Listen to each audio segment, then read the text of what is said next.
পবিত্র হজ পালন করতে সৌদি আরবের মক্কায় সমবেত হয়েছেন বিশ্বের লাখ লাখ মুসলিম। তারা আজ বুধবার ইহরাম বেঁধে সারাদিন মিনায় অবস্থান করবেন।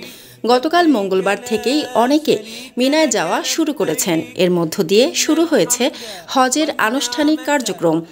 আগামীকাল বৃহস্পতিবার হজের মূল কার্যক্রম হিসেবে হজযাত্রীরা আরাফাতের ময়দানে অবস্থান করবেন।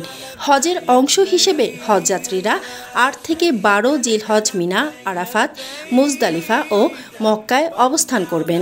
এরপর সাই, তাওয়াফ ও দমে শকর আদায়ের মাধ্যমে ৫ দিন ব্যাপী হজের কার্যক্রম শেষ হবে।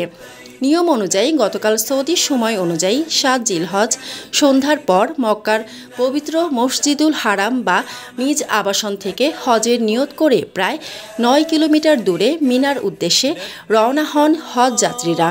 তাদের পরনে সেলাইবিহীন ২ টুকরা সাদা কাপড়। ৮ জিলহজ জোহরের নামাজের আগে মিনায় পৌঁছা সুন্নত। সেখানে ৫ ওয়াক্ত নামাজ আদায় ও রাত যাপন করাও সুন্নত। তাই হাজিদের সবার জন্য আলাদা তাঁবু স্থাপন করা হয়েছে। সেখানে তারা তালবিয়া, জিকির, তিলাওয়াত ও দোয়ায় মগ্ন থেকে সারাদিন অবস্থান করবেন।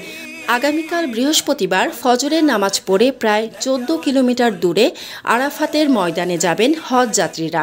সেখানে সূর্যাস্ত পর্যন্ত হাজিদের লাব্বাইক আল্লাহুম্মা লাব্বাইক ধ্বনিতে মুখর হবে পুরো ময়দান। এখানে অবস্থান করে তিলাওয়াত, জিকির, নামাজ, খুতবা, শোনাসহ ইবাদত বন্দেগীর মধ্য দিয়ে হজের মূল কার্যক্রম সম্পন্ন হবে। আরাফাতের ময়দানে অবস্থান করা হজের আবশ্যিক বিধান। এবছর বিশ্বের বিভিন্ন দেশ থেকে আগত ১৪,৭০,০০০-এর বেশি আন্তর্জাতিক হাজিদের সঙ্গে যোগ দিয়েছেন কয়েক লাখ অভ্যন্তরীণ হাজি। মানসম্মত হাঁস ও মোরগের চাহিদা পূরণ করতে আল আমিন হালাল লাইফ পোল্ট্রি রয়েছে আপনারই পাশে। আমরা হাঁস, মোরগ, কবুতর, কোয়েল, টার্কি ও খরগোশ পাইকারি মূল্যে বিক্রয় করি।